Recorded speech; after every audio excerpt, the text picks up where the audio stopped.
Alright.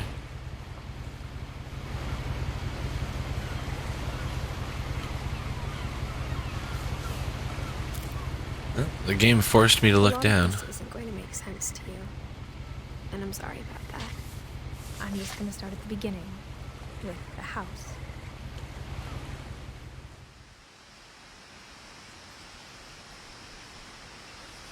Oh. Cool game. But you didn't My expect brother me to look Milton back here. disappeared when I was 4. It was like the house just swallowed him up. Or Milton. Someone had put up a chain link fence, but it looked like I wasn't the first person to hop it.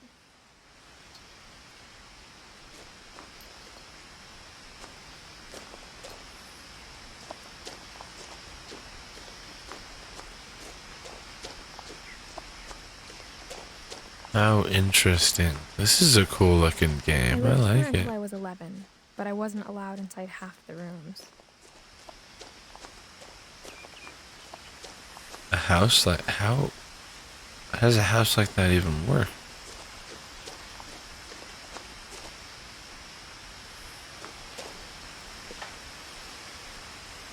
Inside the mailbox were bills from 7 years ago, marked urgent, open immediately.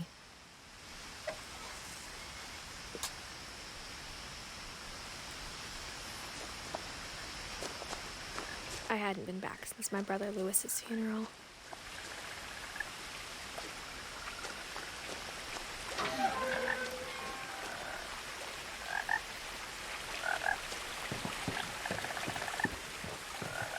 In her will, my mother left me a key, but didn't tell me what it unlocked.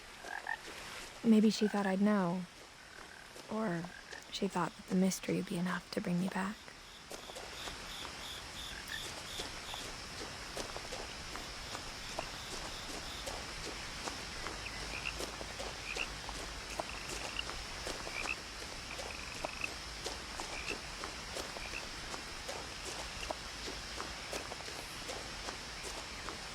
No one had driven this way in a long time, but I saw a few hoof prints.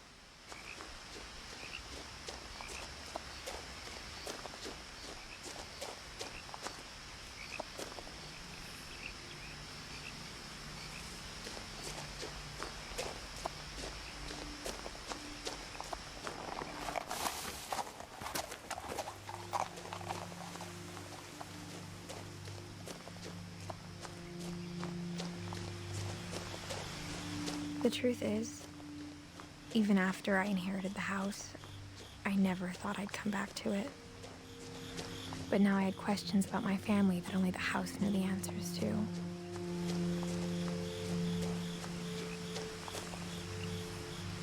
Whoa. That's a wild looking house. The house was exactly like I remembered it, the way I'd been dreaming about it. This is cool. What game did I just decide to play?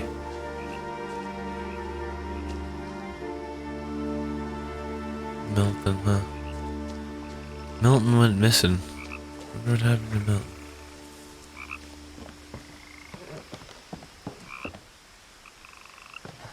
Wow.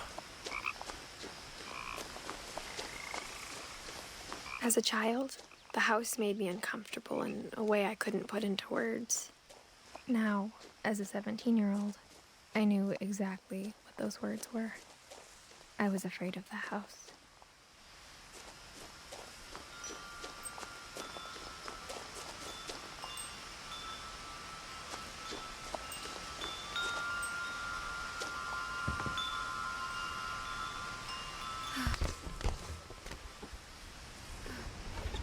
Crawling through the doggy door used to be a lot easier when I was 11.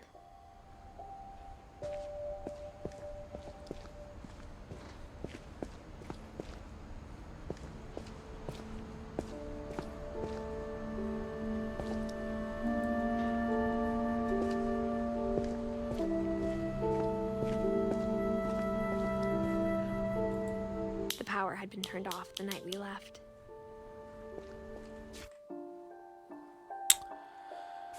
Huh. Well, I didn't expect that. I just need a little more mouse sensitivity.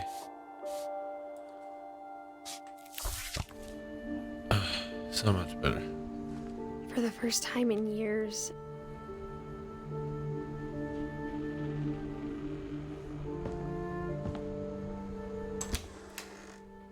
I felt like I was home. Sure are a lot of books in this house. The holiday feast.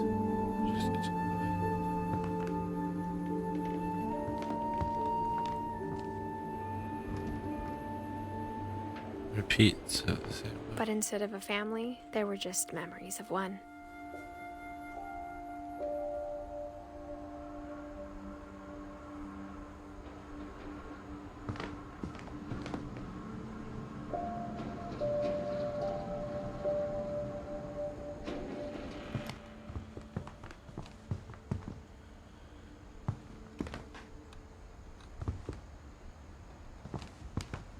Nothing in the house looked abnormal.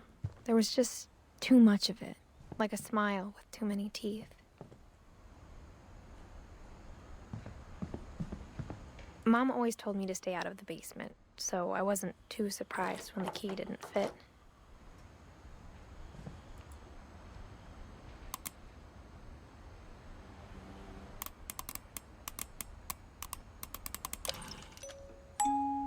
Great-Grandpa Sven built a music box for Barbara, along with the rest of the house.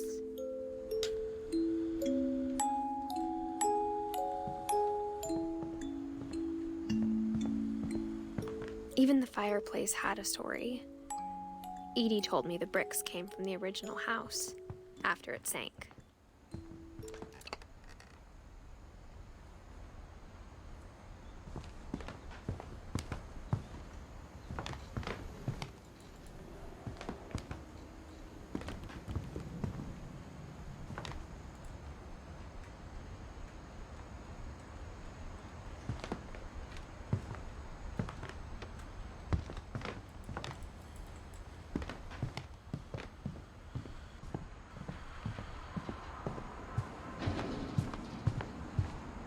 After Lewis started working at the cannery, we all got pretty sick of salmon. Except our cat, Molly. The table was still a wreck from the night we left. It was like a bomb had gone off, killing everyone but sparing the furniture.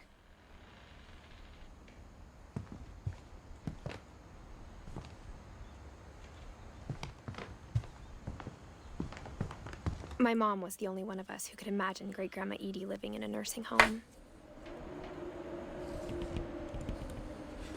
This is a very intense, interactive story. I don't think I've ever been in a game like this before. This is something different. Hold on a second.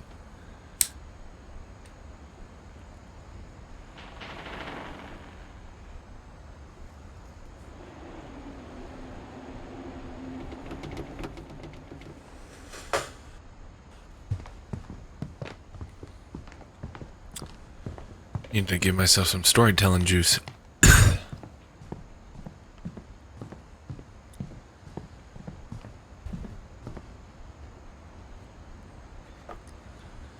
Everyone got letters except for Milton because he disappeared. My mom wasn't much of an optimist, but she never stopped believing that my brother Milton was alive. Hey, maybe he is. A lot of things got left behind in the whirlwind of that last night.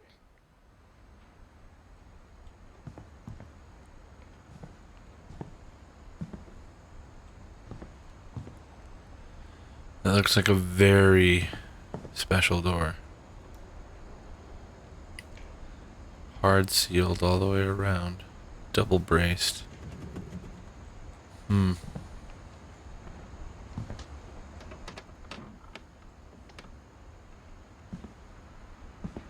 Definitely heard something more than a creak this time. After Milton disappeared, Mom sealed up all the bedrooms. Then Edie retaliated and drilled peepholes. Oh.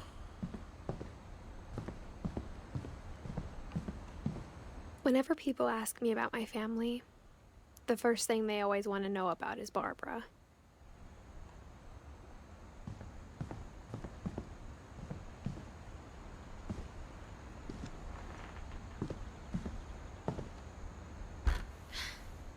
Barbara was a child star for 2 years, until America grew out of it.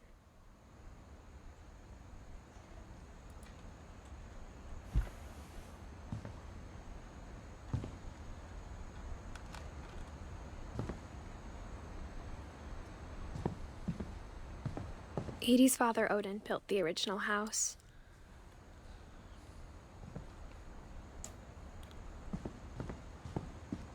Mom must have locked the third floor stairs on the night we left.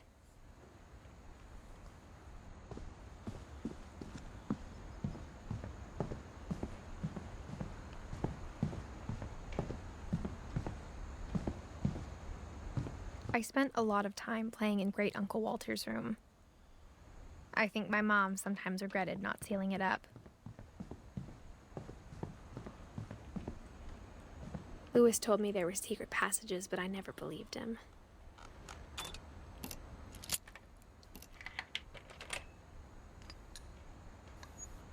Turns out, my mom was really good at keeping secrets.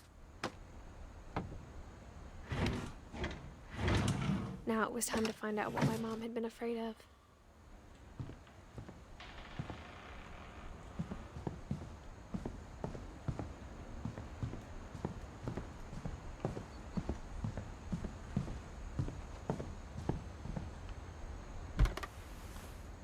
Molly always seemed like a girl I could imagine being friends with, if she hadn't died in 1947.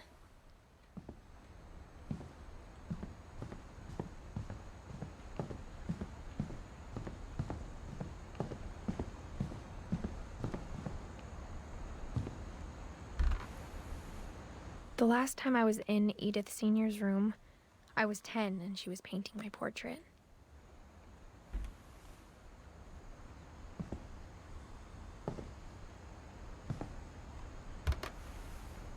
As a kid, I just assumed every house had peepholes and sealed rooms you weren't allowed inside of.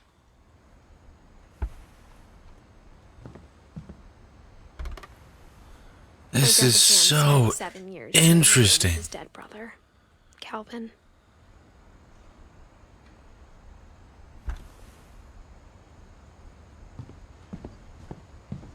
What on earth is this place? This house? This game? I want to go back downstairs and find out what was in that room, though. I didn't even know that was a peephole I could look through. That was just terrifying. This one doesn't have anything on it. Edie told me once that every Finch who ever lived is buried somewhere in the library. Every Finch who ever lived is buried somewhere in the library. So the library holds the secrets to all of them? Hmm.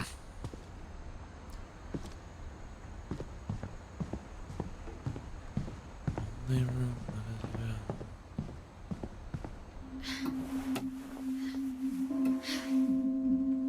We'll take a look inside.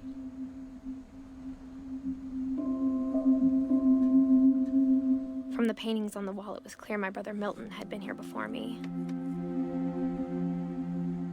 Reading this, maybe it sounds like I had a plan. But I had no idea what was behind that door.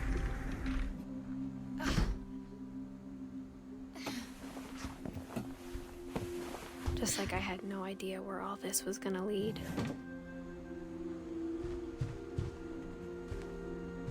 I grew up looking at Molly's room through the peephole. Molly's gerbil had a tiny bedroom with its own even tinier gerbil cage.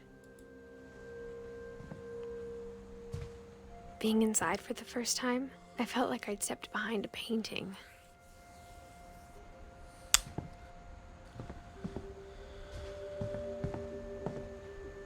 I got the sense Edie had spent a lot of time here, before my mom sealed the doors.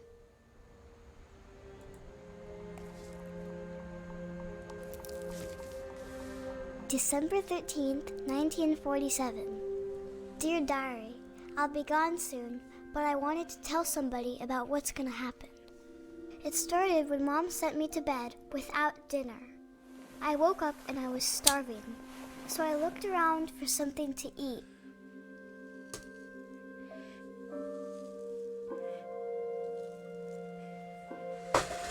Hold on just a second. I just got teleported in time to this story. Are you serious?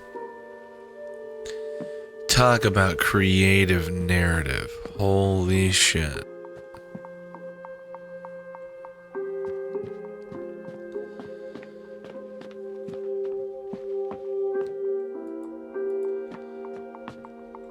My Halloween candy was all gone. The gerbil food was dry, but I didn't mind it.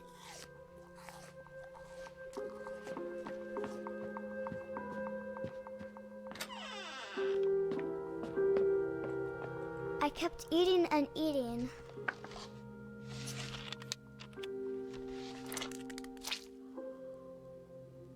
Toothpaste? I ate a lot of things that night. You don't want to eat those. Those are poisonous. Then I heard chirping outside my window. It was a barn swallow going back to her nest. I reached out for her.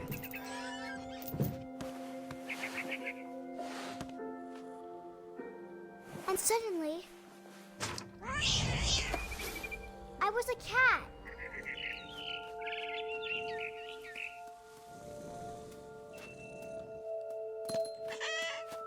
I tried to be quiet, but the bird was really scared.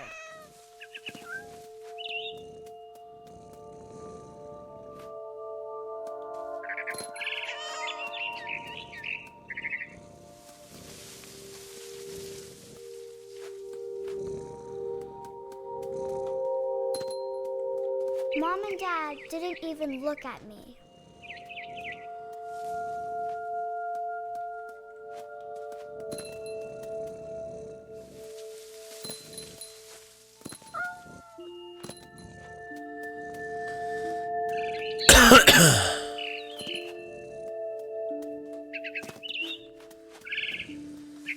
I jumped over and got her.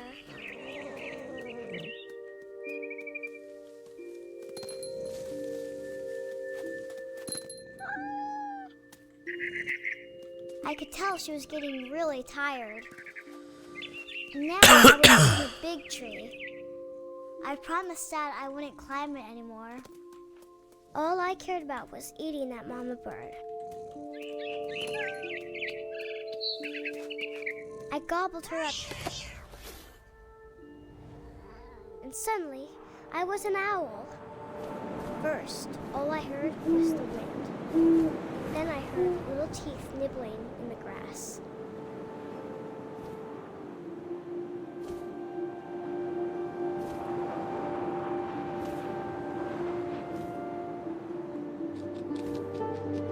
Rabbits.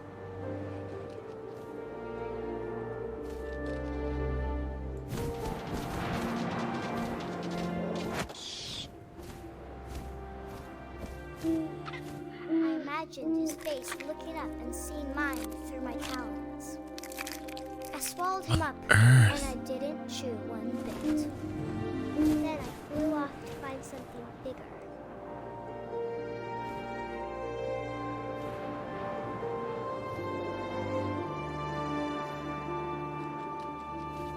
A mama rabbit.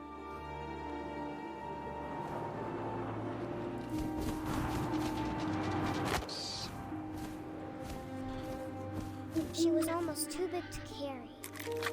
I started choking, but I couldn't stop eating. And suddenly, I was a shark.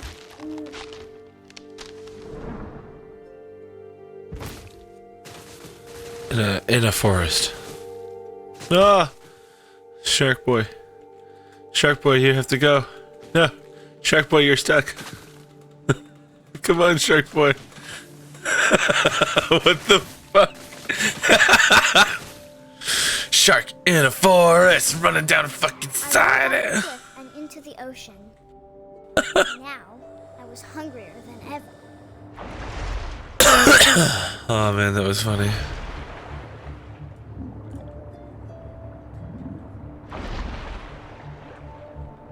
I wanted fat, juicy seals.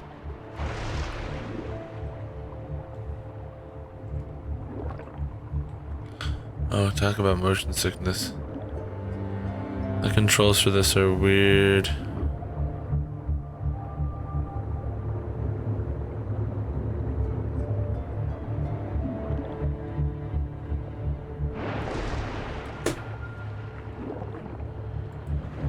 Finally got close enough. I tore off her flipper, and it tasted really good.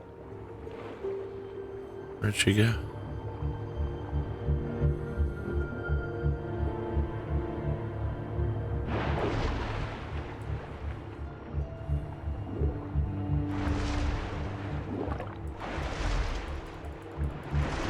Grabbed on tight.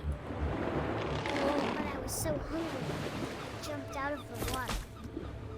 When I opened my eyes, everything had changed. What am I? Now I was a monster, and I smelled people everywhere.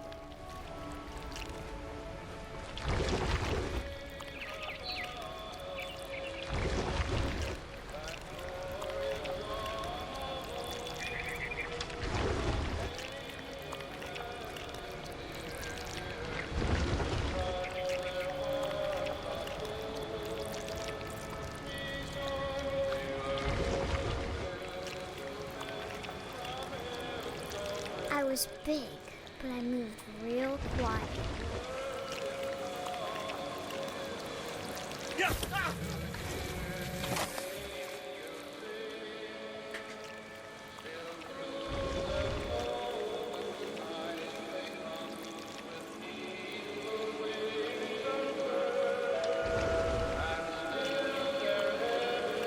I wanted to stop, but also I didn't.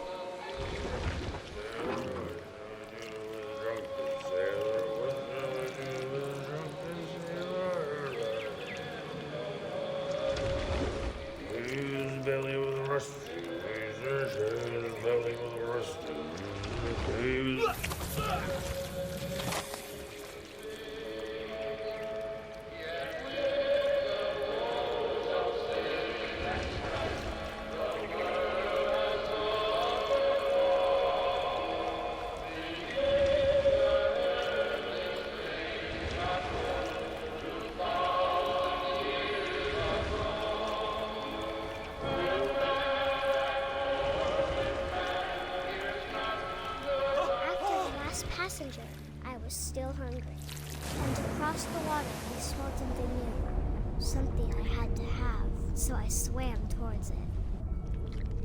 This is very interesting, and this little girl is very creepy. I slithered onto the sand, and the good smell went into an old pipe.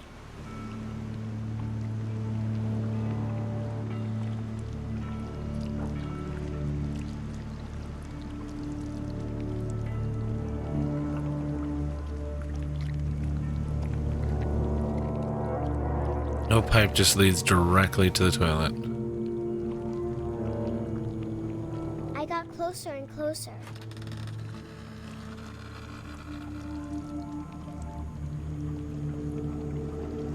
And then you were in your own room.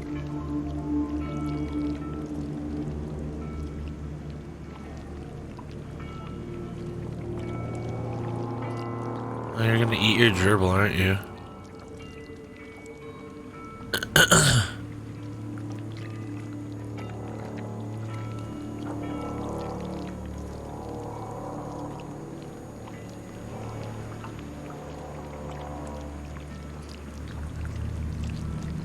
All of my stomach started growling. And suddenly, I was me again. I held my breath for a long time, but I couldn't hear anything. I think it's waiting for me to fall asleep, but it's not going to wait much longer. It needs to feed, and we both know I will be delicious.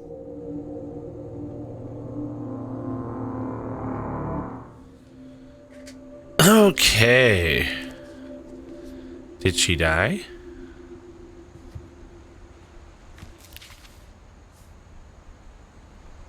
I'm not sure if I believed all of that, but I'm sure Edie would have.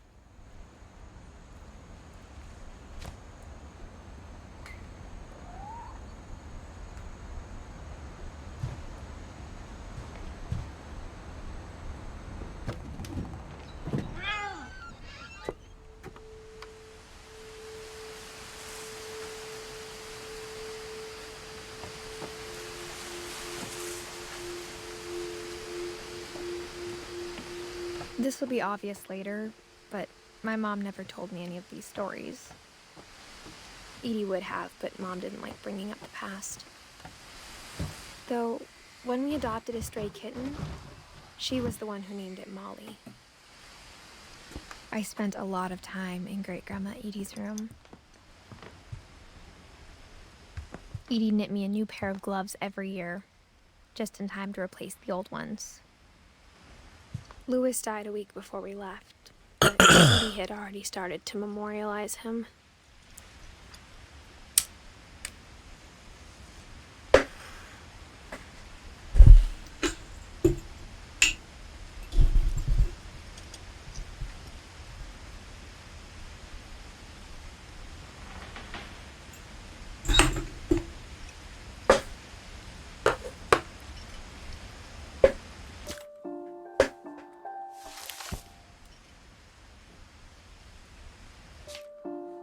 Momentary pause. Need to take care of a couple things.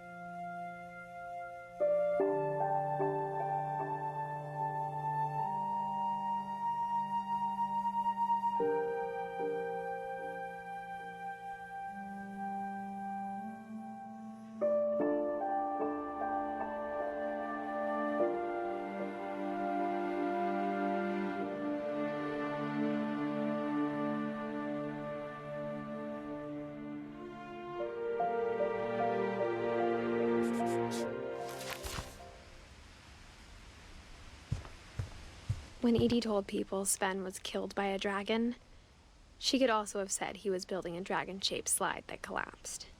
She could have, but she didn't.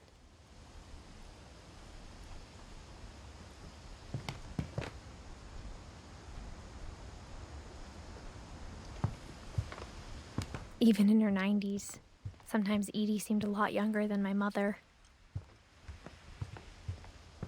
Her room was like a museum. For 500 years, the Finches have been famous throughout Norway for their fortune and misfortune. Odin Finch buries the latest victims of the family curse, his wife Ingeborg and their newborn son, Johan. On January 7th, 1937, he set sail with his family and his house, hoping to leave the curse behind. But 40-foot waves off the coast of Washington send the house and Odin to the bottom of the sea.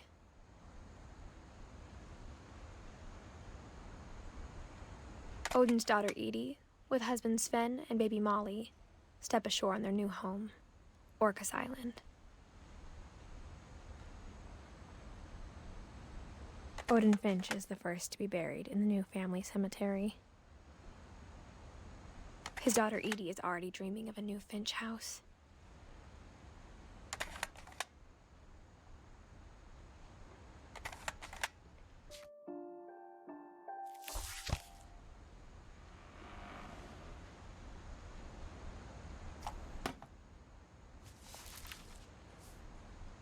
Whatever's wrong with this family, it goes back a long ways.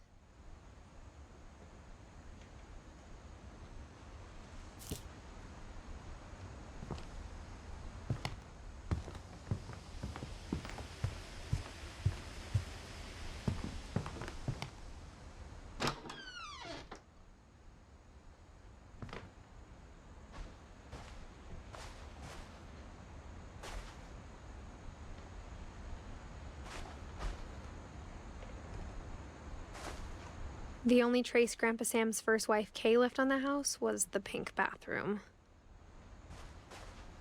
It was a pretty big trace.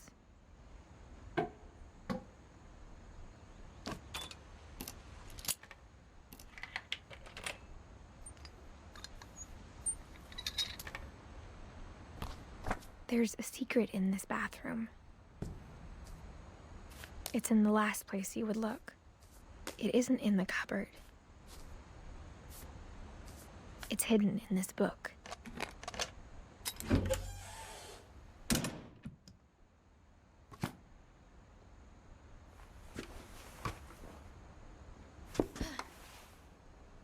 then gave Sam an old camera he'd refurbished. He never put it down.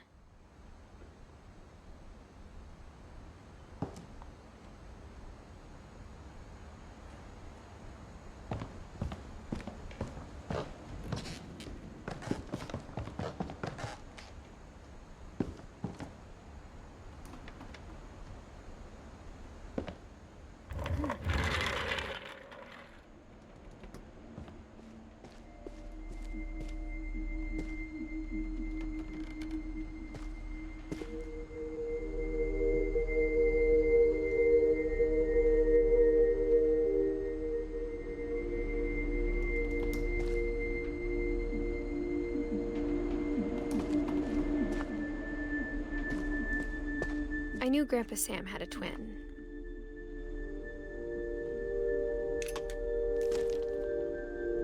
And that he never talked about him.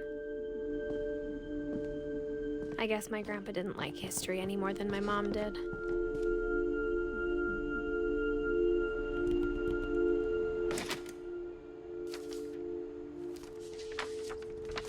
How I Want to Remember My Brother by Sam Finch. The thing I remember is that when he made up his mind, that was it. My brother said he'd die before he ate another mushroom, and he did. At Barbara's funeral, we swore we'd never be afraid again, and he wasn't. I think Calvin always wanted to fly.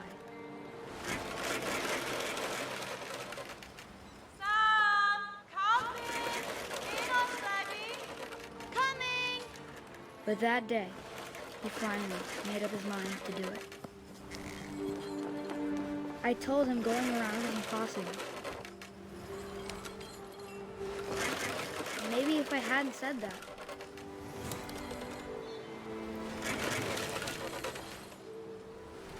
Calvin, I'm not gonna tell you again. Maybe if the wind hadn't picked up, then maybe he'd still be here. But I doubt it.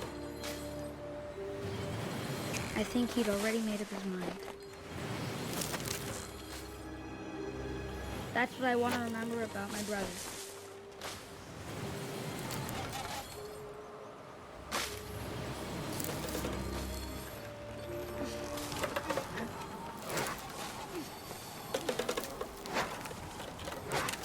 The day he made up his mind to fly. And he did.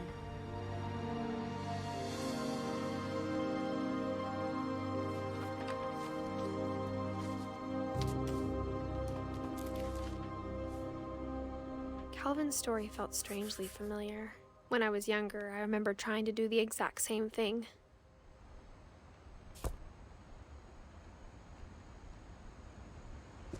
After the funeral, Edie ripped off Calvin's half of the room.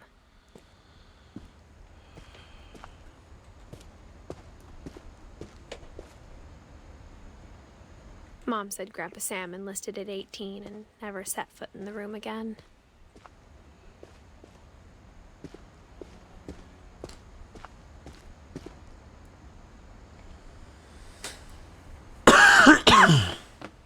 Excuse me.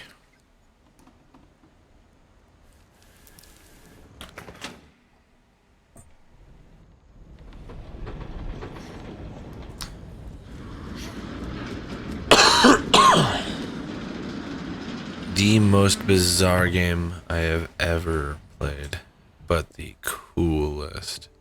The passages were a pretty tight fit. They'd obviously been built for smaller hands and bellies.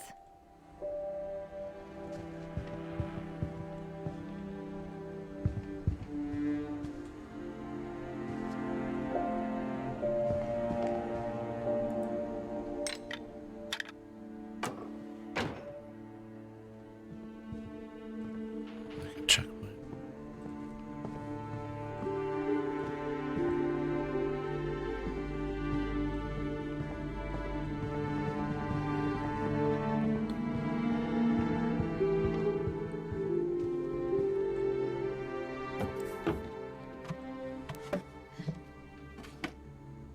Growing up, I always thought of Barbara as a child star.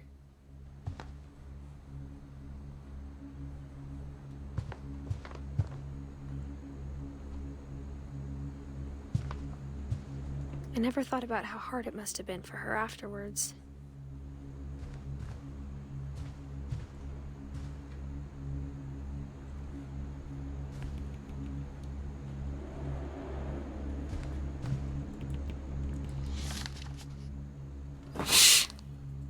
Of all the stories people wrote about Barbara's death, I'm surprised Edie saved this one.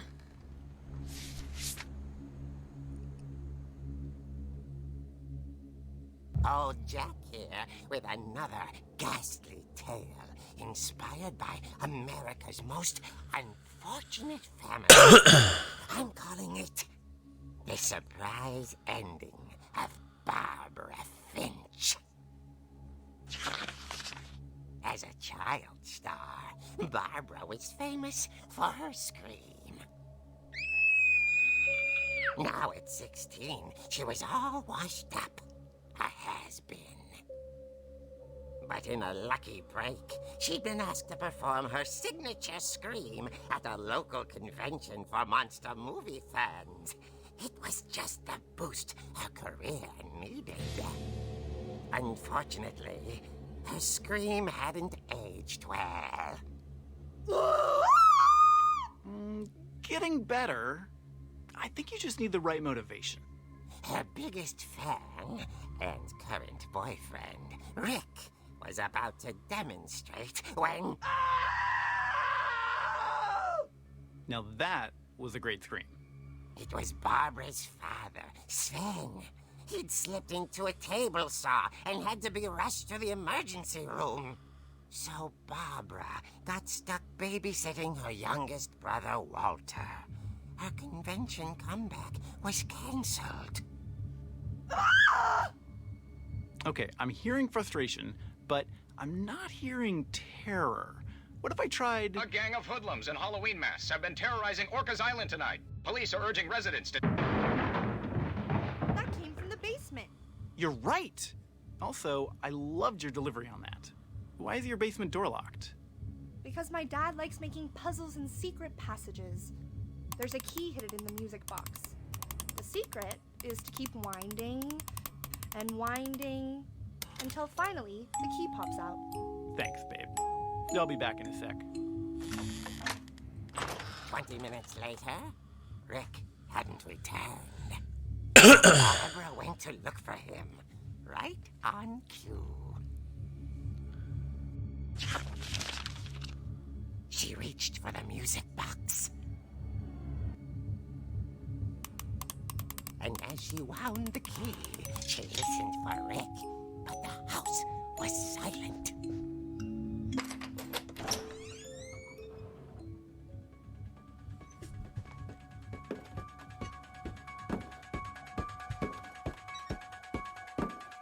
She found Rick's crutch and imagined the worst.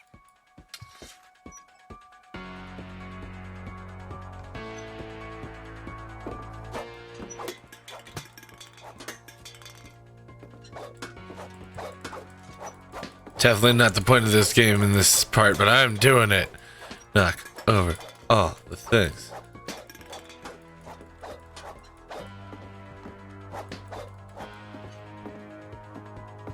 I go the other way.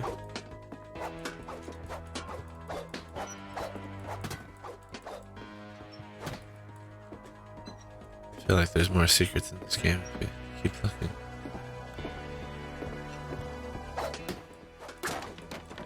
The gang's leader is the infamous Hookman killer, Dr. Carl Hamill, who impaled and then ate his family 10 years ago tonight.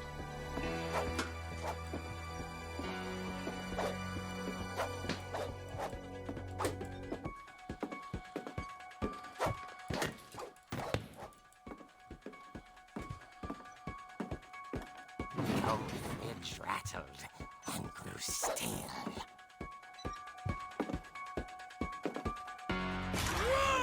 Oh dear! Rick? Barb, relax. I was just trying to scare you to help you find your scream. Well, I'm not scared, Rick. I'm furious. Then act furious.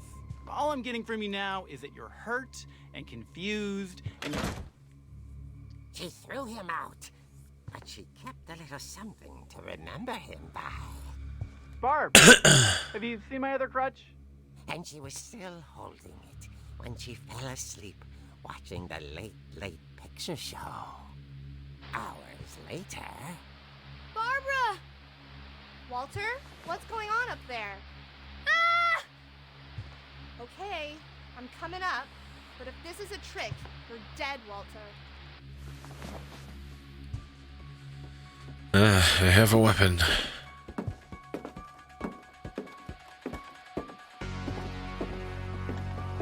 Spooky haunted house style. I like it.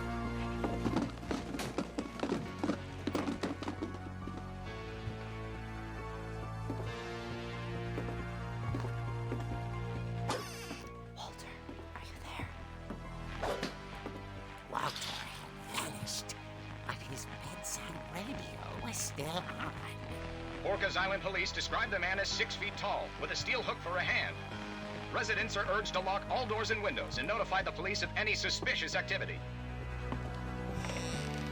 Barbara turned, saw the hook man, and was speechless. He was quite smashing. And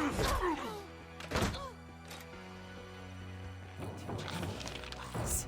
He couldn't get enough of Barbara.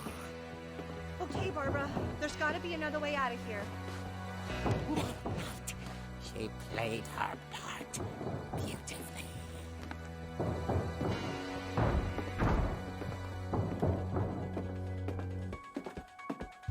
She thought about abandoning Walter, but just couldn't do it. Molly's door hadn't been opened in years. The hinges groaned.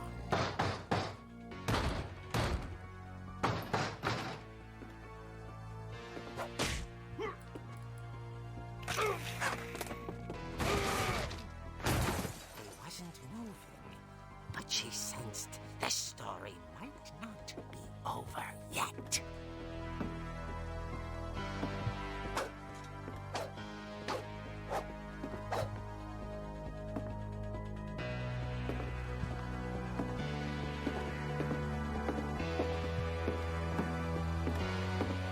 The hookman had vanished. She listened for his breathing, but all she heard was...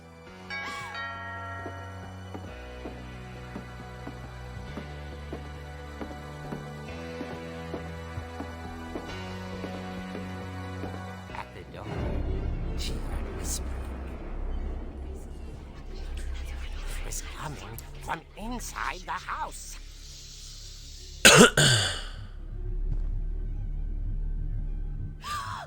Oh dear.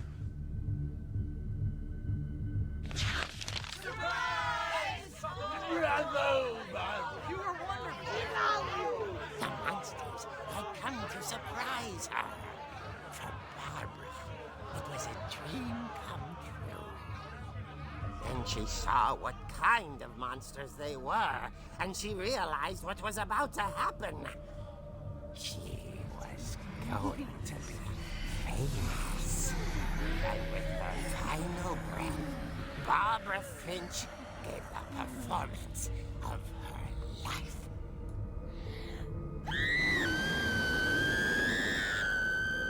I wasn't there myself, but I hear Barbara was magnificent. Poor girl. She had a taste for stardom.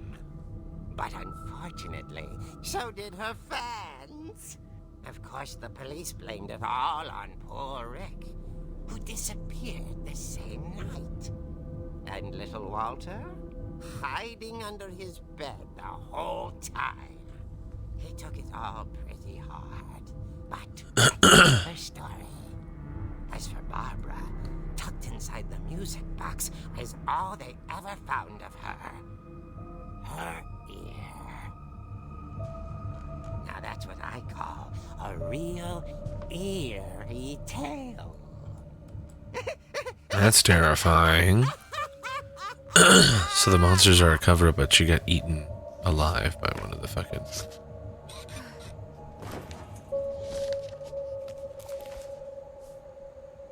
Edie told me all Barbara wanted was to be remembered, as absurd as that comic was.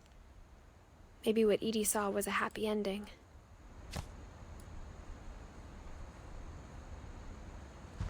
We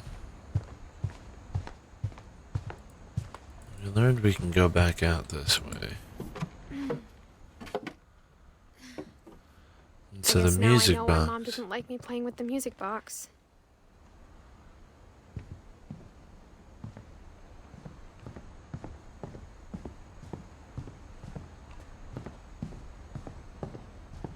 Which way is the music box? Basement. Up upstairs.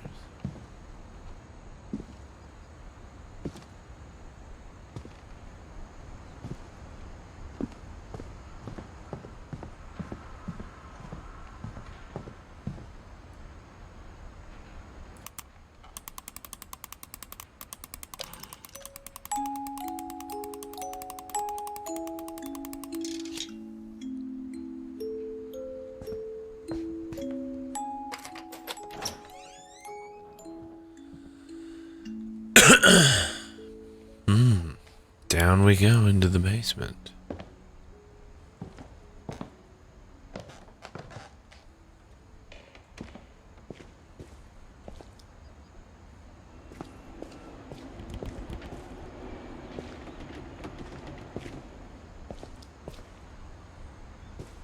Mom said the basement was off limits, unless I wanted another tetanus shot.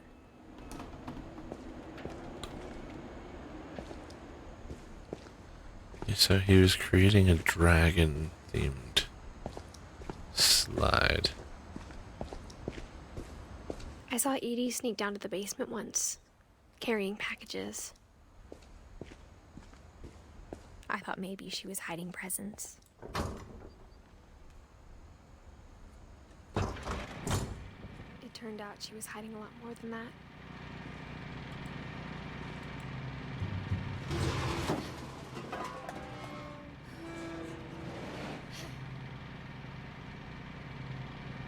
I remember asking Mom once about where Walter had gone. She said after Barbara died, he got as far away as he could.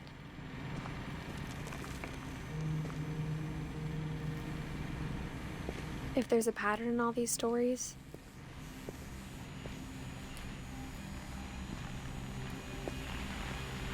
I think it's that none of us has gotten very far.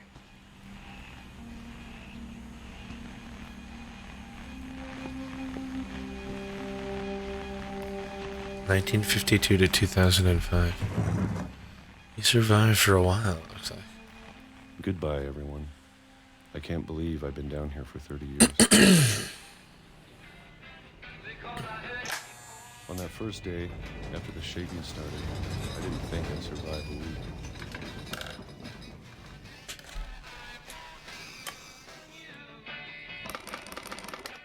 But after a few days, I settled into a routine. That's what kept me sane. Having a schedule, living for today. I always expected to be dead tomorrow. But if you wait long enough, you get used to anything.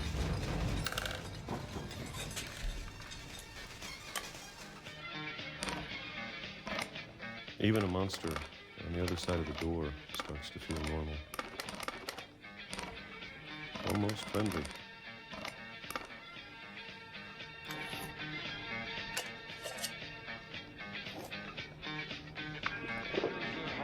And then one day, everything just stopped. Whatever that thing was, it was gone. Maybe it got tired of waiting. Or maybe I just got tired of being afraid.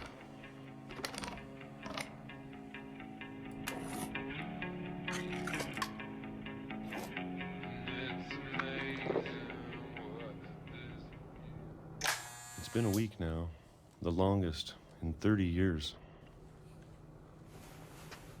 I'm done waiting. I have to leave while I still can.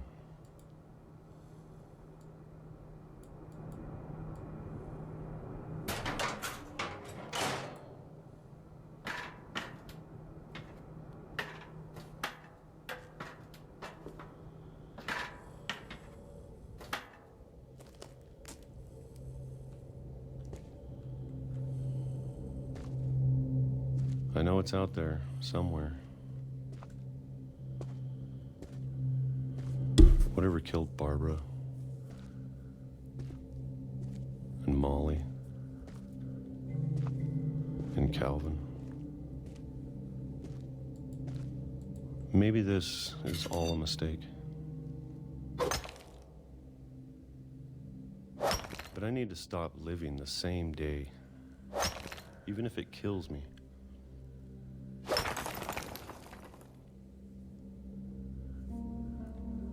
Whatever's out there, I want you to know I'm ready for it. I'm going to appreciate all of it, especially the food. I don't mind if I only have a year left, or a month, or a single week. I'd be happy with one mere day. I can already imagine the sun on my face.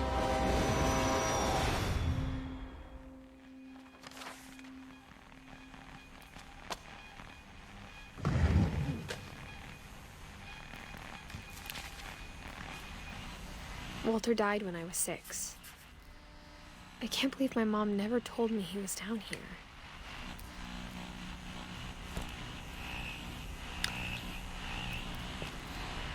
I'm sure my mom was trying to protect me.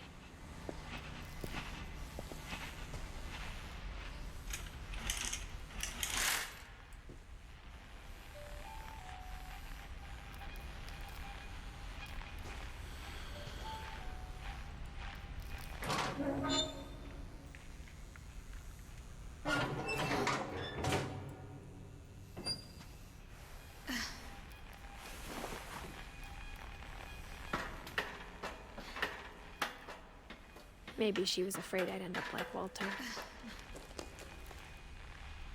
But if she never told me about an uncle under the house, I can only imagine what else she was hiding.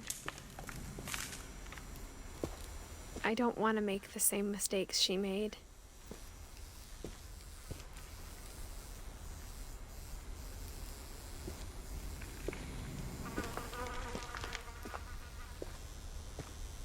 Trying to bury something that's still alive.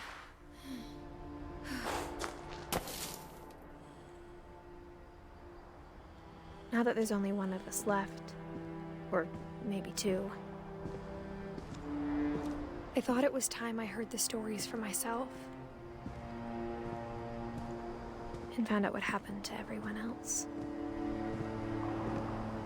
But now I'm worried the stories themselves might be the problem. Maybe we believed so much in a family curse, we made it real.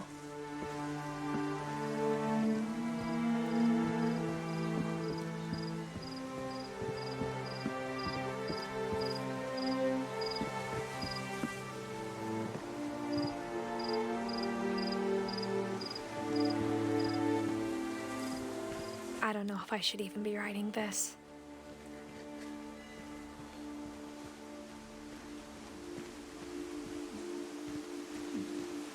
Maybe it'd be better if all this just died with me.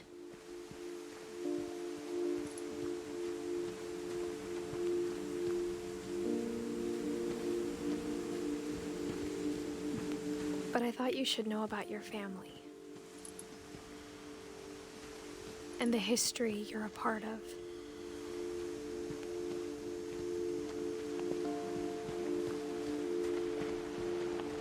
Though to be honest, I feel as lost as you probably do right now.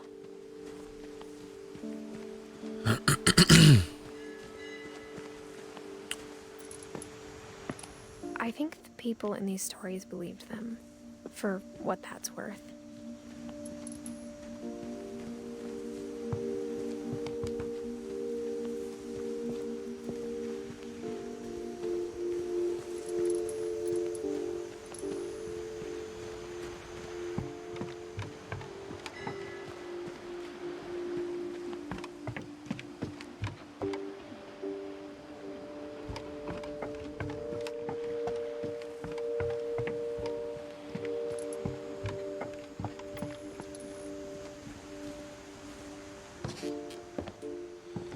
This game is so intense. Like, I don't know where to go or what to say. It's just, it just takes you. It's the most interactive story ever. That history of imagination and stubbornness and madness. Any of it seems possible.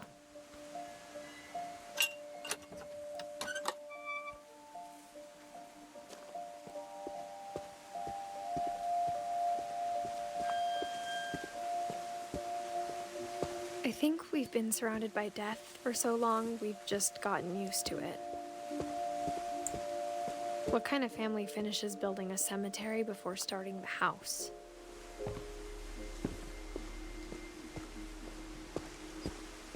It's embarrassing for me to admit this, but the pet cemetery made me more uncomfortable than the human one. 3 of the gerbils were mine, and 2 had been my fault.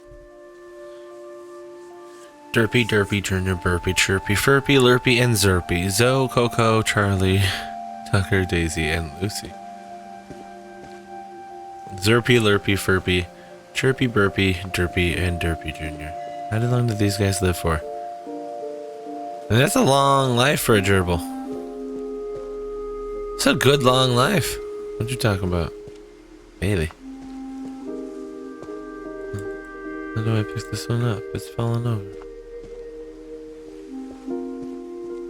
Bob Oliver Schwatzky. Shout out Christopher Schwatzky. Sven built the house, but it was Edie who designed the cemetery.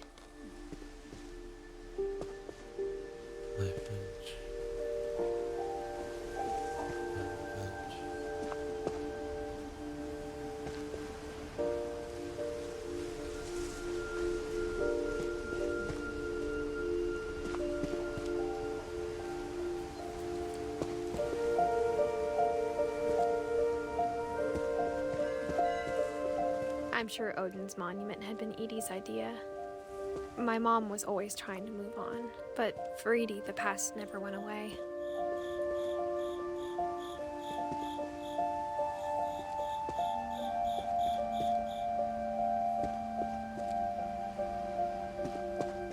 She could see it poking out of the water at low tide.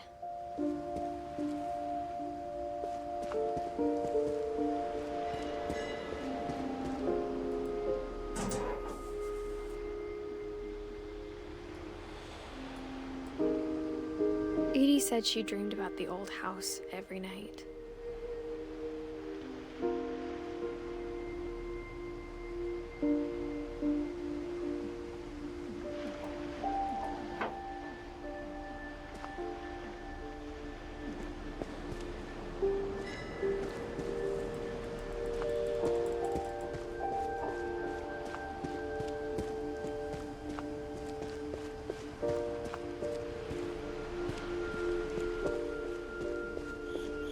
Edie's side was always easier for me to understand.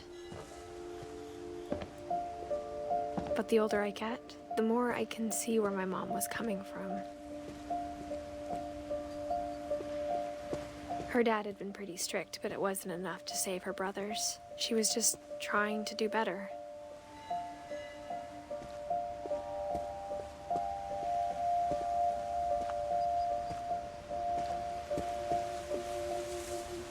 She lost 2 of her brothers, just like I did.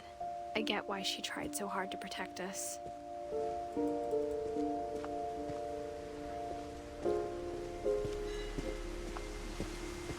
There's so many things I wish I could ask my mom now. Part of me thinks this is what she wanted all along. For me to come back someday and find everything out for myself.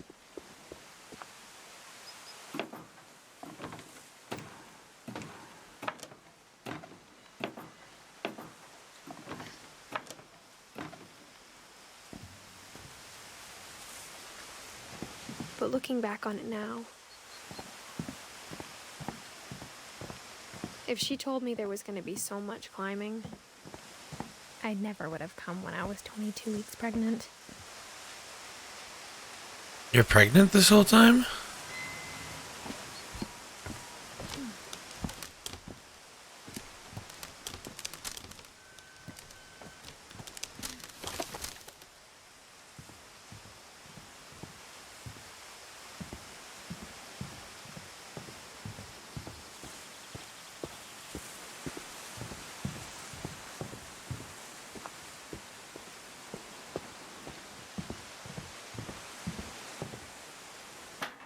I never met Grandpa Sam, but I think he and my mom had a lot in common.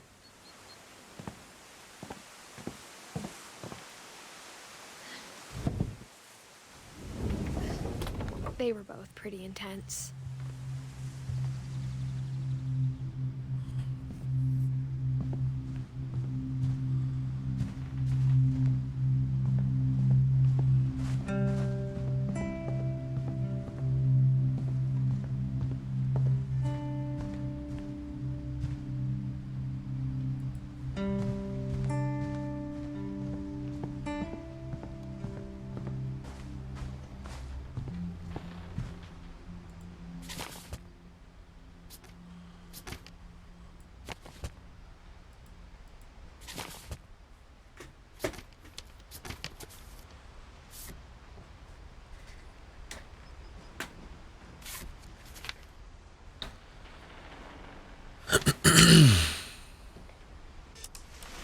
Dawn, I promise, you'll never forget this weekend.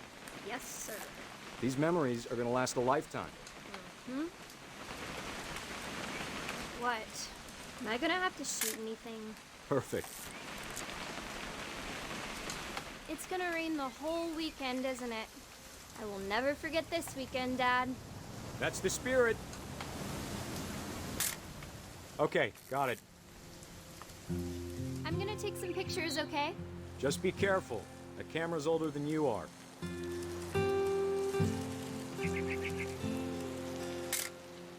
Aw. You're right, Dad. It's starting to clear up. Still freezing, though.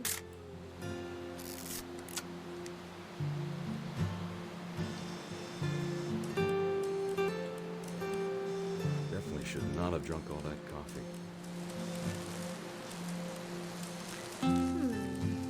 Hold still while I take a picture of you. I definitely won't be moving. Are you done yet? Hey! That's a keeper. I'm just saying, I'm not always gonna be here, Dawn. You'll need to remember this stuff. If you survive. I'll be fine, Dad. You know who else thought he was gonna be fine? Some guy who died. Dawn, I'm being serious. I know, Dad. You're always serious. Doesn't being out here make you want to chill out? Well, to tell you the truth, I haven't been out here in 20 years. Dad! Good eyes, Dawn. Before you take the shot, let me get a picture of you. Dad, I... Just breathe. Turn off your imagination. Focus on your target. Let me get behind you. Do I have to do this? Dawn, you don't have to do anything. But if you want to survive, you'll need it. Great shot, Dawn!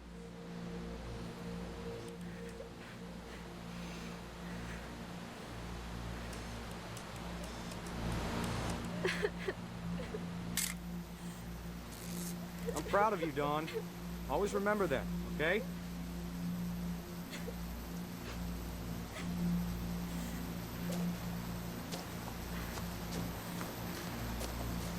Sorry, Dawn, just gotta reset the timer.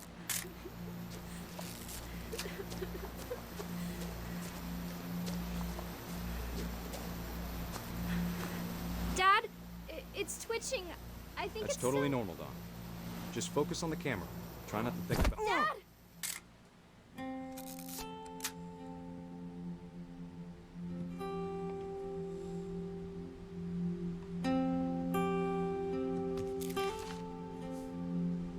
Of all these stories, that's the one I wish most that my mom had told me.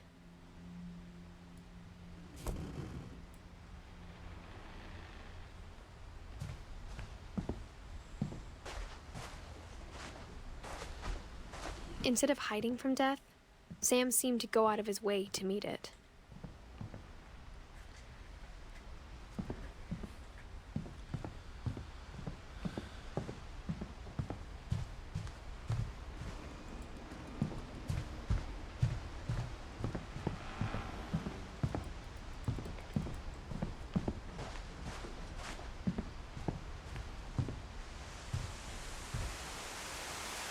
am I supposed to go now?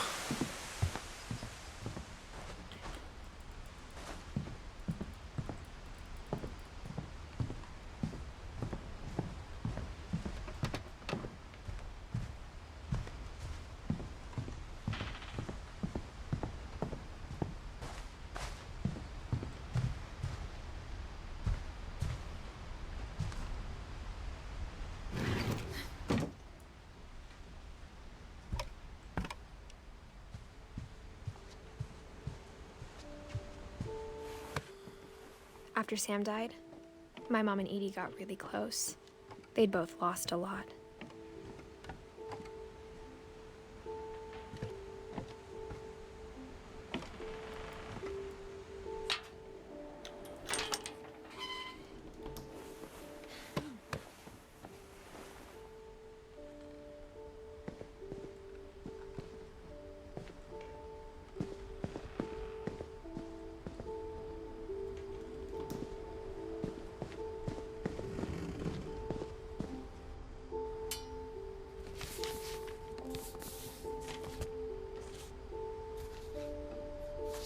Dear Kay, do you remember the way Gregory used to laugh when he thought he was alone? Like something funny was happening, but only he could see it. I think Oh wow, now I'm a baby.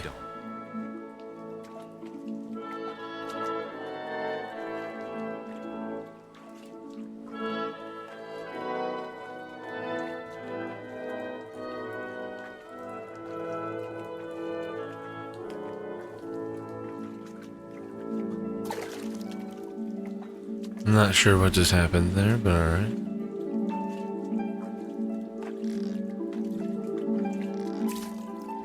Time's over, Gregory. It's time to... Hold on, sweetie. Hello? Sam, I told you I don't want to talk right now. I wonder what he saw. Oh, I'm in control of the frog. Ah, I'm slowly getting it. What his world was like. He reminded me so much of Calvin. Lost in his imagination.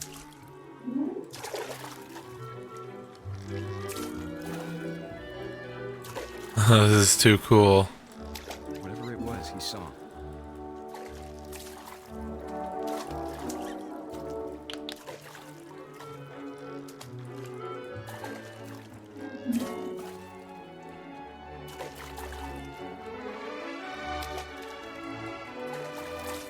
Doodaloo doo doo doo doo.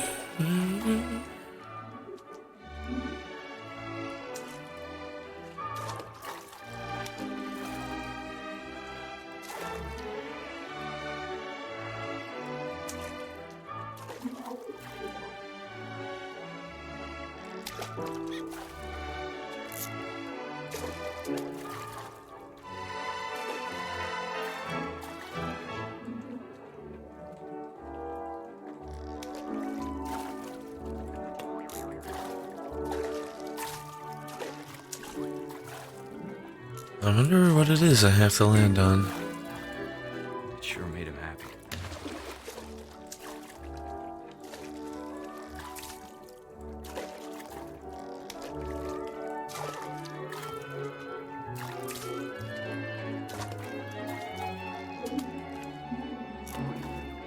I know how silly it sounds.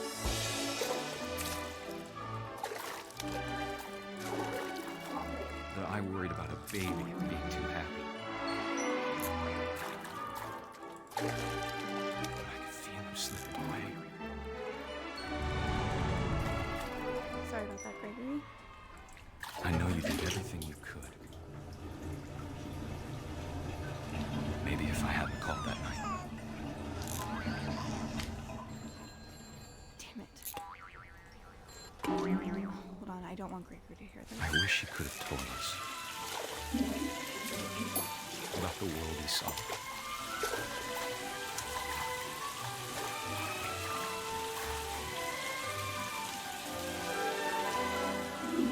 so much I don't understand. About Gregory. About everything. He drowned in the tub. How horrible. But I know what happened wasn't your fault. Come on, pull the plug, see. I'm sure he's happy. And he'd want you to be happy too. Jesus. Love, Sam. Oh, that was dark. Poor baby Gregory died in the bathtub. Jeez Louise, I hope they're right and he just had a vision trip. Whew, that was special. My mom ever writing poetry, and yet Poem for Gus. A poem for Gus, who always said the wedding was a bad idea. Our father never hit us kids, at least not very hard, before the day my brother said with teenage disregard that he'd be dead before he'd see a wedding in our yard.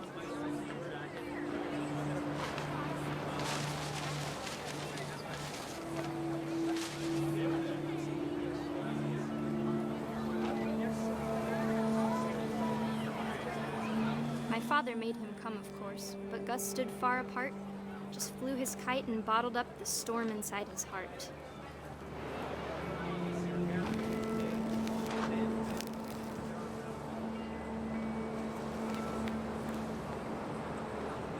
I tried to talk him out of it, but though he'd never met her, we don't need a stepmom, were the words that I now pronounce you husband and wife. You may kiss the bride.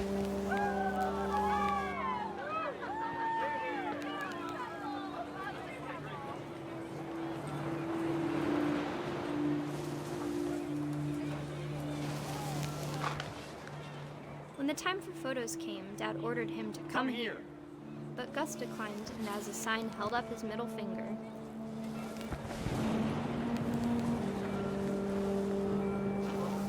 The wind picked up, and panicked geese appeared and quickly went.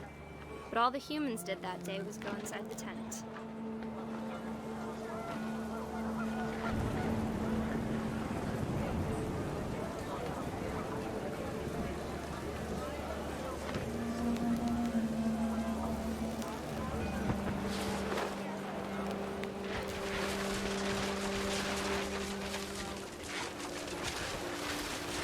The rain came down in buckets then, but no one seemed afraid that nature might destroy the tent our dad had crudely made.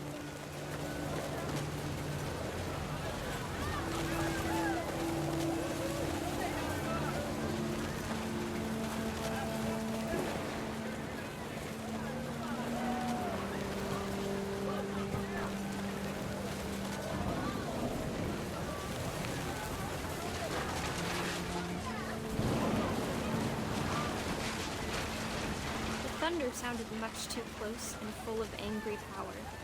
But all my father said to this was, "Make the music louder."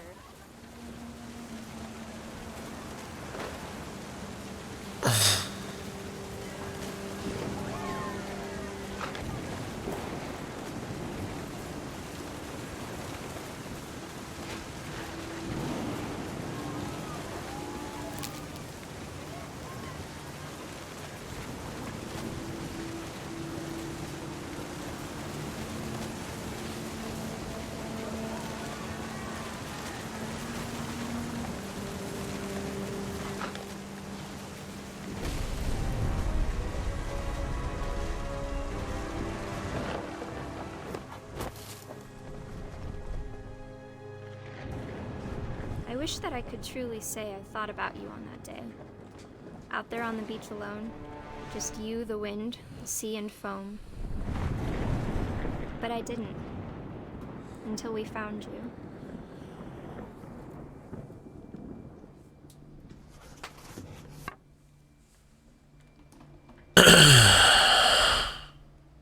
She never talked about him, but Mom told Damn. me once if I was So you a got boy, killed they by were a going kite. to name me Gus.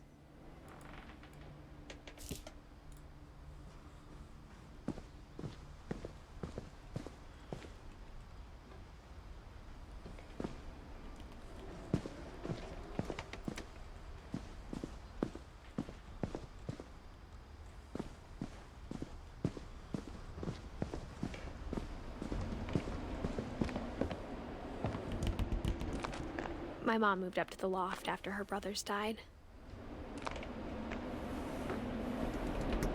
At the time, it was as far away as she could get.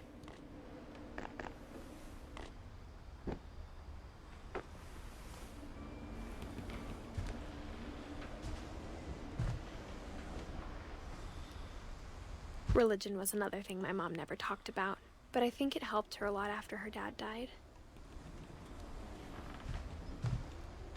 She spent a summer building houses in Calcutta, where she met my dad, Sanjay.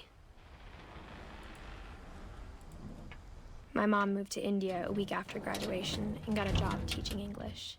Lewis was born a year later. When my dad died, I don't think Mom knew where else to go. I'm sure Edie was happy to have her back.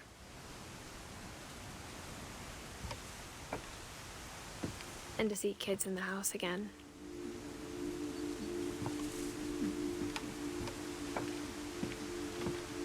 The house had to get a little bigger, but Edie was used to that. And for a while, things were good. Almost normal. They even had a little classroom in here. Wow. But it didn't last.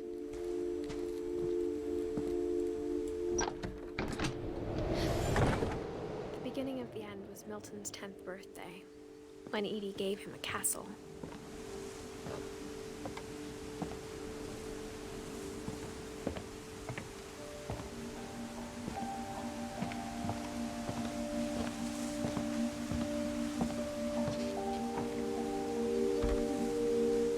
After Milton disappeared, the only thing he left behind was a room full of paintings. He was born the same year I was born. Milton, we got a connection, bro. What happened to you, Bran?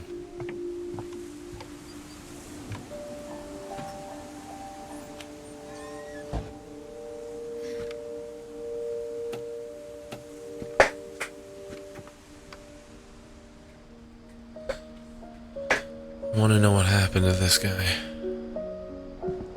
Milton, are you still alive? Wow. Amazing perspective. Fantastic art.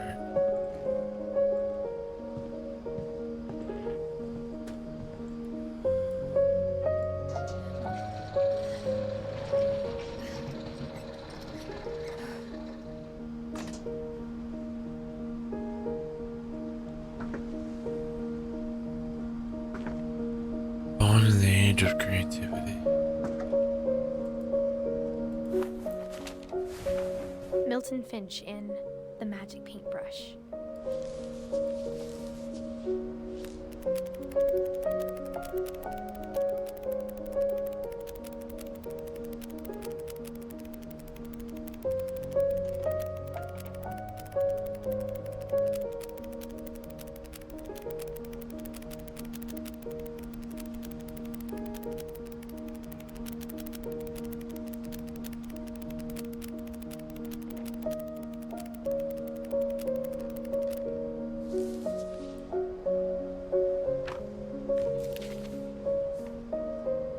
Just left. I was 4 when Milton disappeared.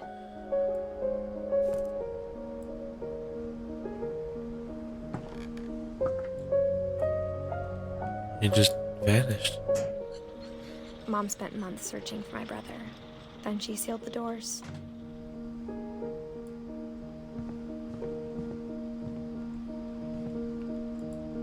Whatever Milton had found in the house, Mom didn't want it getting out.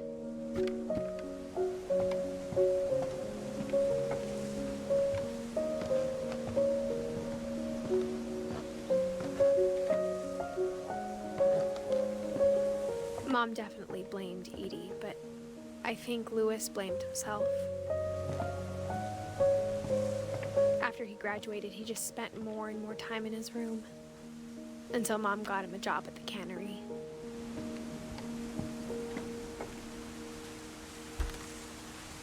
Everyone always told me to stay out of Lewis's room, except Lewis.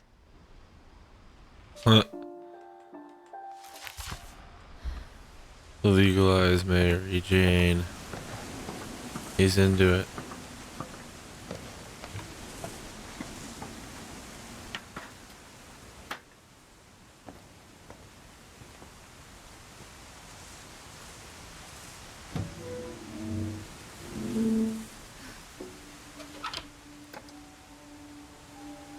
This is such a cool, interactive story. I love it. Lewis's room smelled very, very familiar. That part of him lived on. The marijuana. You know what, Lewis? In your name, since we're speaking about the marijuana, I'm gonna take a moment and take a spiritual journey, man.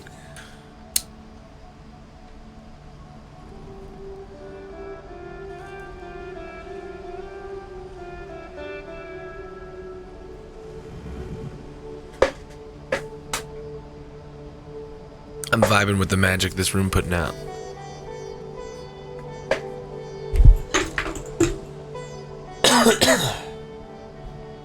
Very.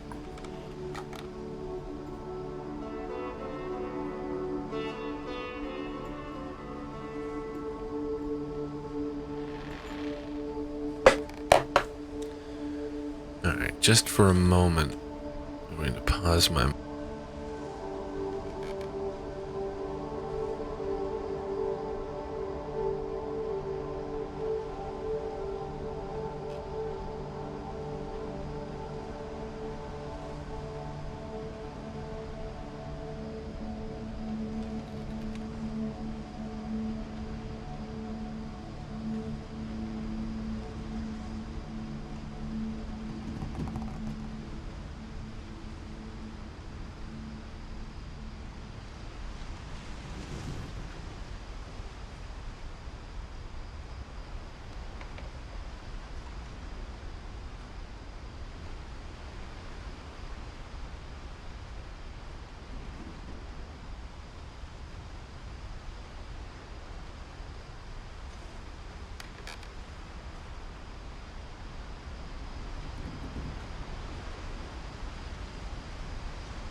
Alright, we are back.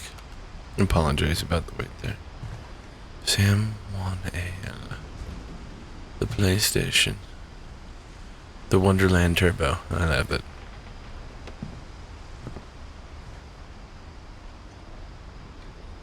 Dual monitor, even in the Lewis old and I days. spent a lot of time playing games together, but he was surprisingly bad at them. He died a lot. It's okay. Just doing this.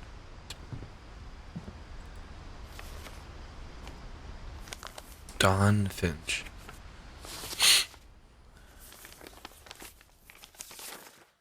Dear Student Mrs. psychology. Finch, as Lewis's psychiatrist, I can understand your desire for an explanation. As I see it, the trouble began in January, shortly after we convinced your son to seek treatment for substance abuse. Newly sober, I believe Lewis first noticed the monotony of his daily life.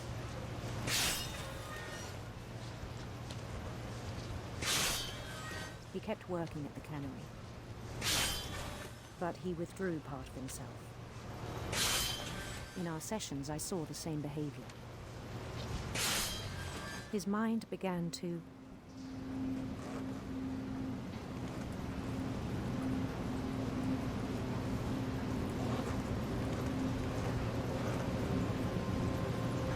wander.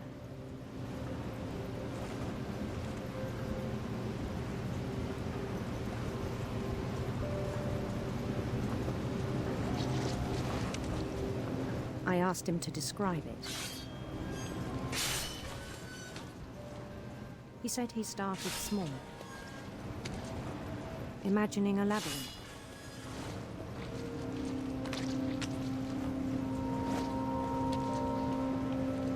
He'd feel his way about.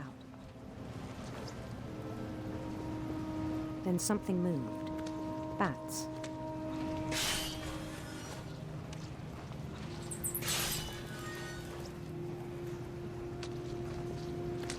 And toads.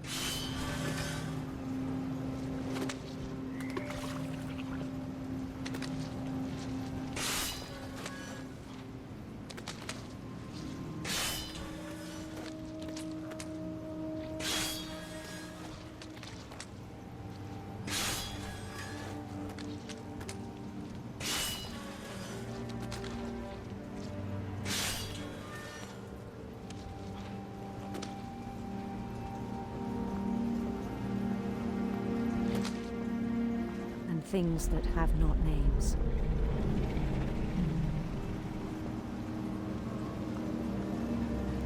He knew it was all in his head.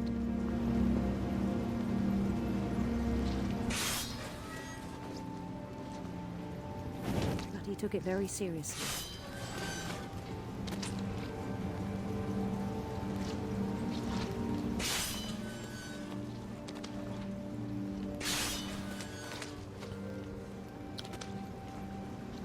I had hoped he'd find himself.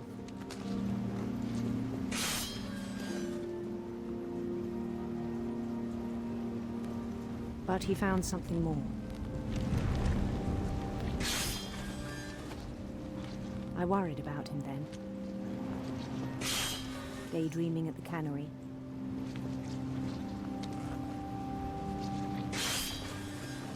I spoke with his boss.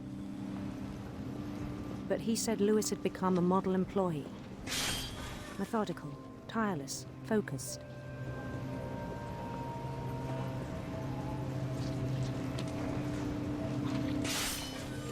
Like a whole new Lewis. So I let him go on.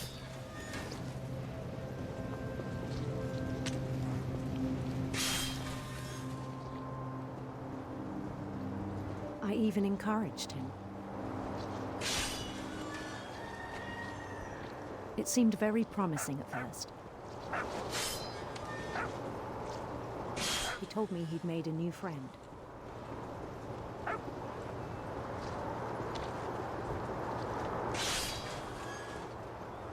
On the edge of a city he named Lewis Topia.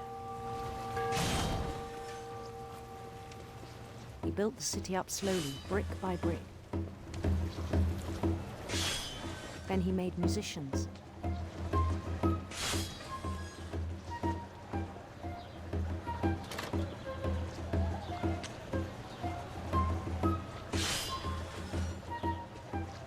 And songs for them to play.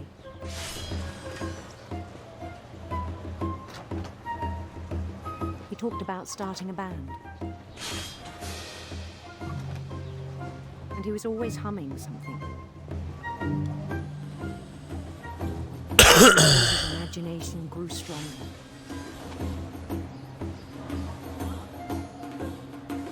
He no longer spoke at the cannery. But his chopping was as reliable as ever. Then one day it struck him that all the cheering crowds, even the stones under his feet, were all in his imagination, so he could do whatever he wished.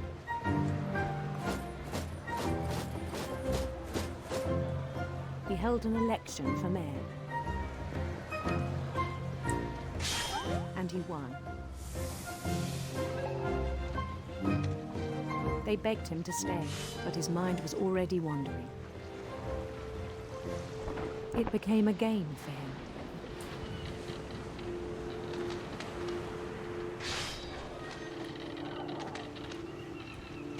He'd conquer a city, then immediately push on.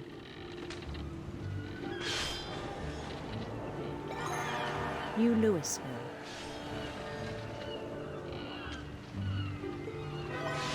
St. Louis. He started drifting away from our reality.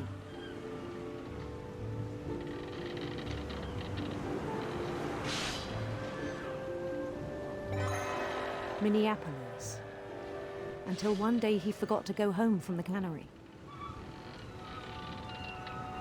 Even as his mother pleaded with him, part of Louis kept sailing on.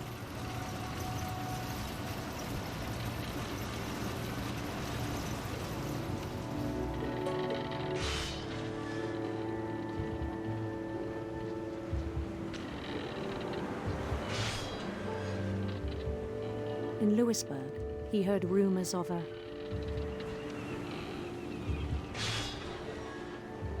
handsome queen.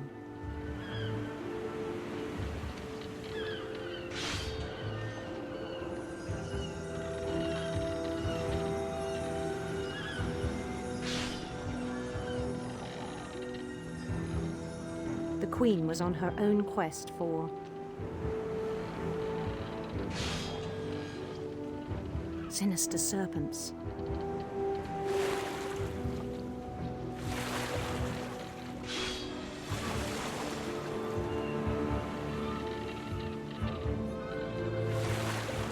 He followed the sound of her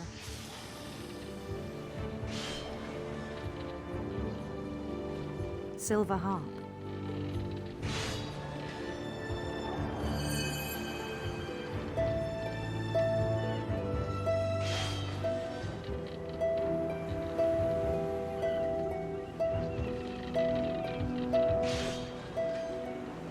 His chase led him to a golden palace east of the sun and west of the moon.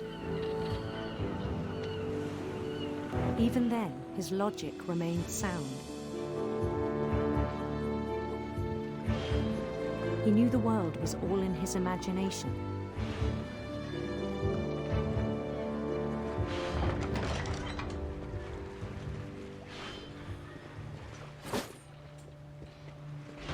But he was so proud of having created it. In his own eyes, he'd become something greater than a king.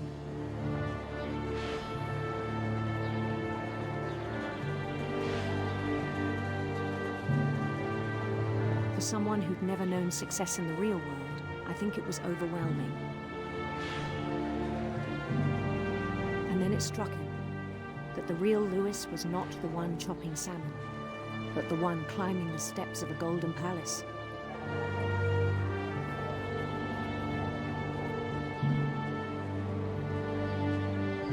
My imagination is as real as my body, he told me. It was hard to argue with him.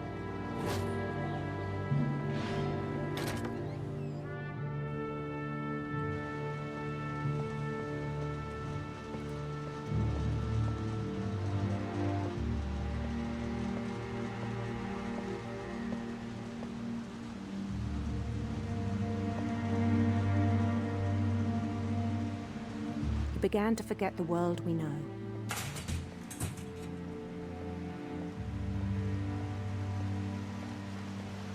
I think it pained him to remember Louis, the cannery worker.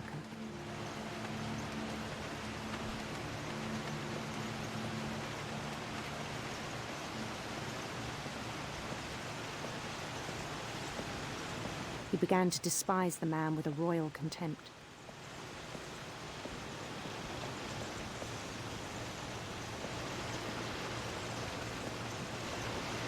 I still thought I could save him.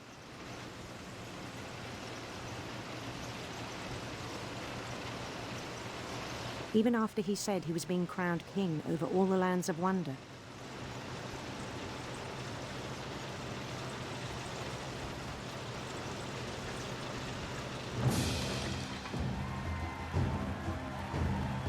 The palace would be packed with his companions.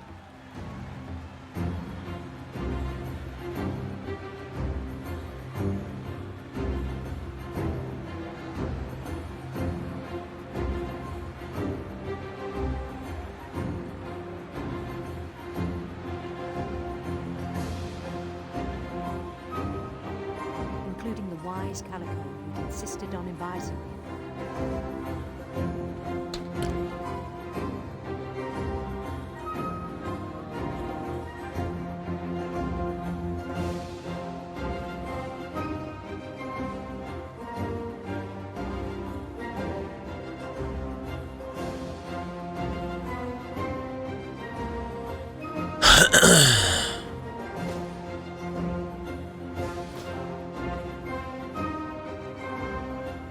His queen waited, holding his crown.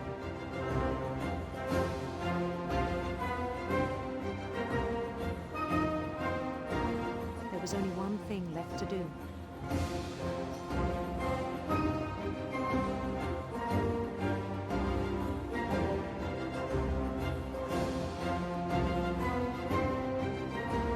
Bend down his head.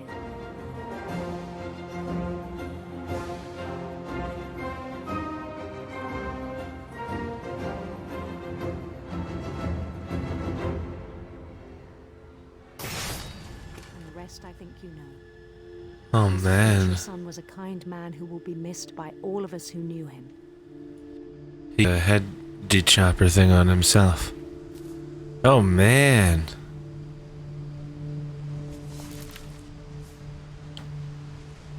That's My brother was everybody. really cool.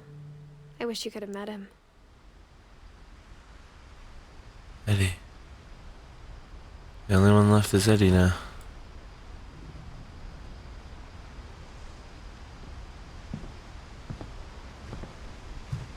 He was so proud of being Indian.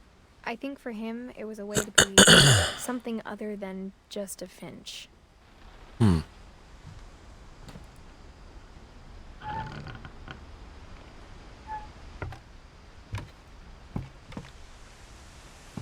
the way back from Lewis's funeral, my mom told me to start packing.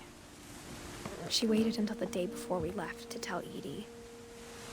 I'm not sure if she wanted to make it easier or harder.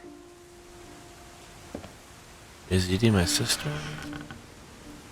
I wish we'd stayed. But I understand why we left.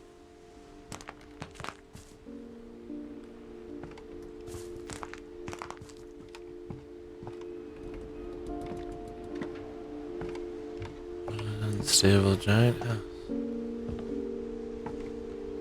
My mom ended up leaving everything behind.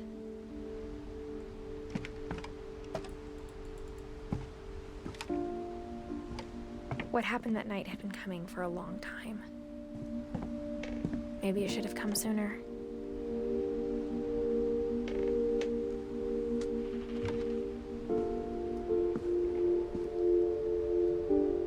But it had to end one way or another.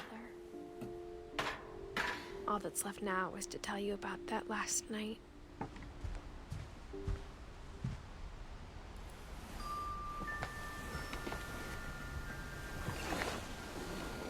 She is Edith.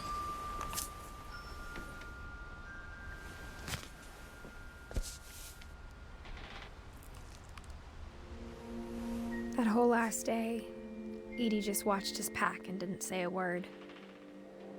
Until supper, when she raised her glass and said, "To our final night together, and all our final nights apart." Grandma, you know what I said about alcohol. Some of your medications are very Edith, specific. I left a present for you in the hallway.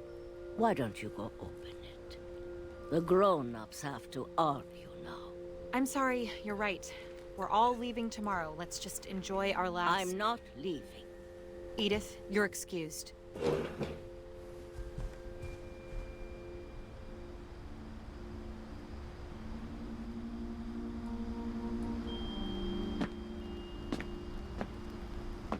The power had been shut off that morning, but Edie always had plenty of candles.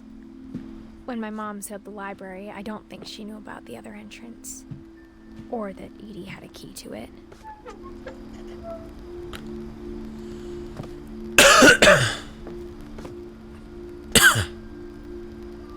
Oh wow, how big is the library? That thing you're afraid of isn't going to end when you leave the house. Edith has a right to know these stories. My children are dead because of your story. I think it's best if Edith and I leave tonight.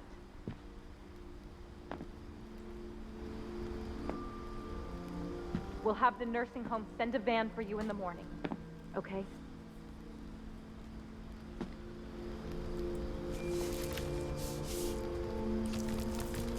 Dear Edith, there's so many stories I wish I could tell you, but there's only time for one.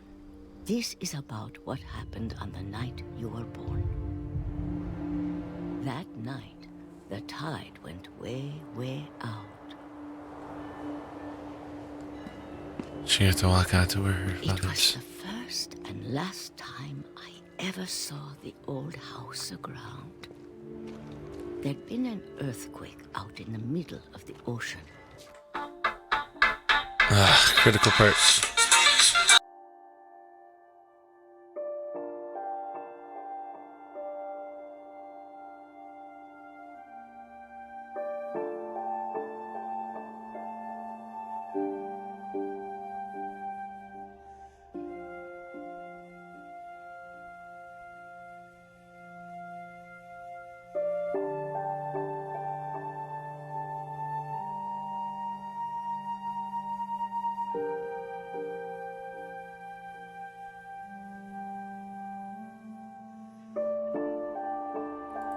Critical phone call, a critical part.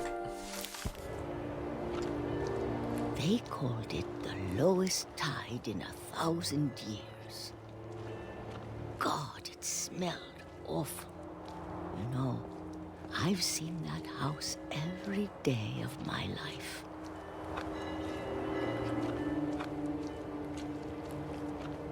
But I never thought I'd go back to it.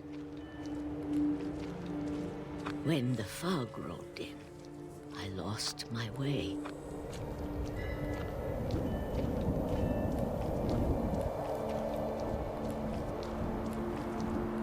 I got turned around.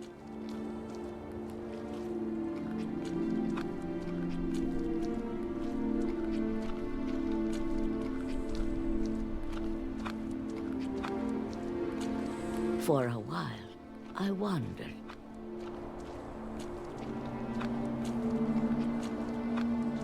I started seeing things.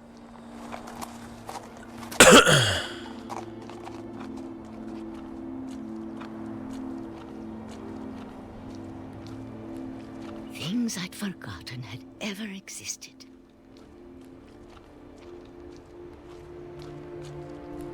But when I saw them, they felt like old friends. That night, a lot of things came back to me. Or maybe I came back to them.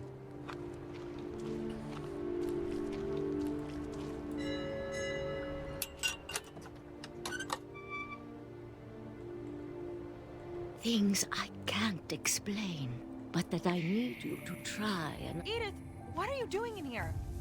It's mine. Edith! Mom, you're gonna rip it! Let go! I kicked and screamed, but Mom dragged me to the car. I never saw Great-Grandma Edie again. The next morning, the van came to pick her up, but she was already gone. After that, we moved around a lot.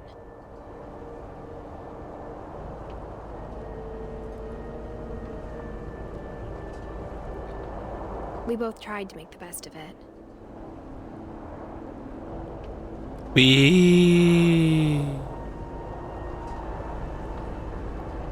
A few years went by.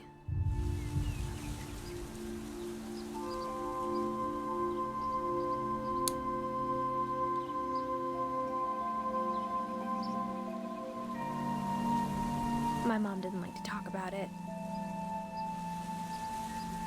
But she started getting sick a lot. The rest happened pretty quickly.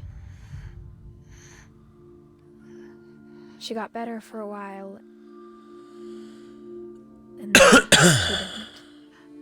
Oh man. then I was alone.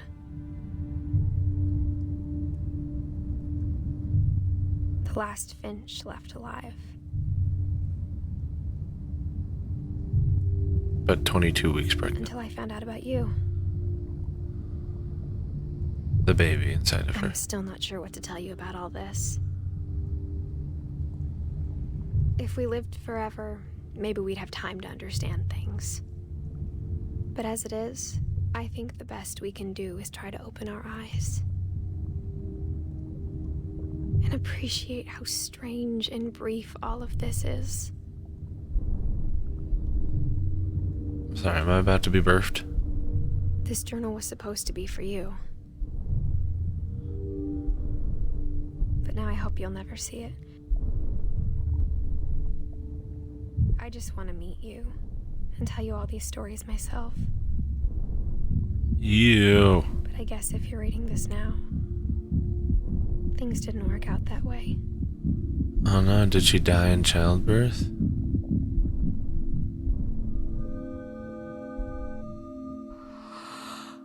This is where your story begins. I'm sorry I won't be there to see it. It's a lot to ask, but I don't want you to be sad that I'm gone. I want you to be amazed that any of us ever had a chance to be here at all. Good luck. Oh geez, she died in childbirth?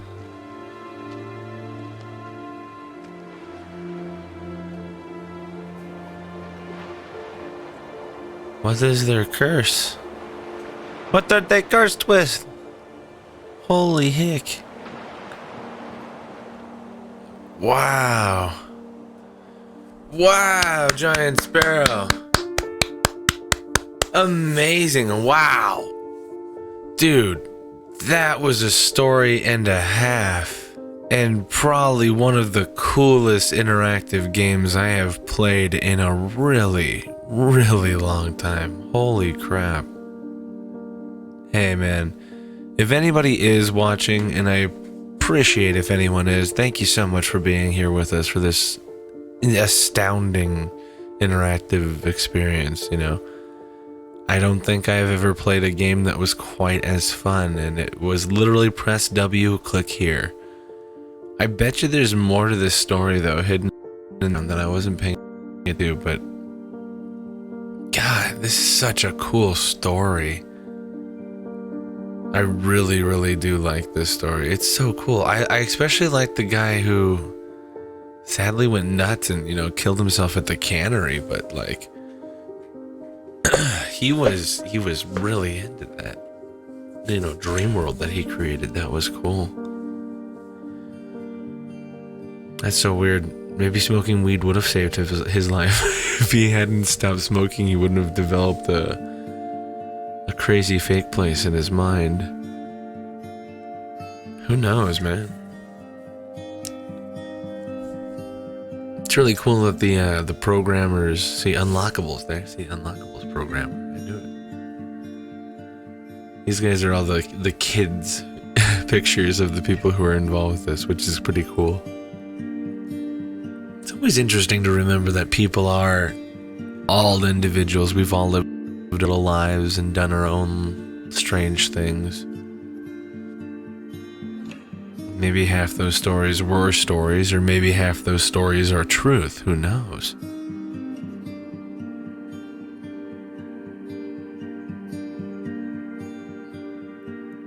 I think that's what life is about, kinda, is you just gotta experience it. You gotta figure it all out. It's never gonna be just clear cut and right there for you to understand. It's gotta be, it's gotta take its time to, you know, show itself to you.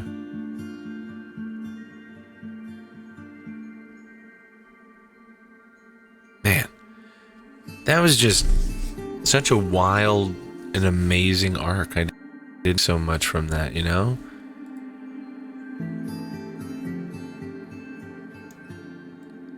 Hey, thanks. You know, Boo, I appreciate your dropping by and being sure to take a look at things. Be sure to watch the whole thing if you only caught the end of it. It's whew, Whew, it's like a Wayside Story almost. It's like one of those books you read in high school that just really takes you away. But this is a really cool little trope that they got going on. How they showed all the people who are involved, all their kids' photos and stuff. But now I really want to know what their secret is. Like, what is the curse? Why did Odin die to begin with? Why is their house out in the middle of the freaking lake like that? Or the ocean, I should say, since the tides. Was the monster that was fighting them? Why did she bar up all the walls and doors? Did she want all the secrecy? Or was she just scared? Huh. Lewis Finch. And then, dude, it was just crazy how he died. There's the Edith Finch team, 2012 to 2017. I have no idea how this game did not get more.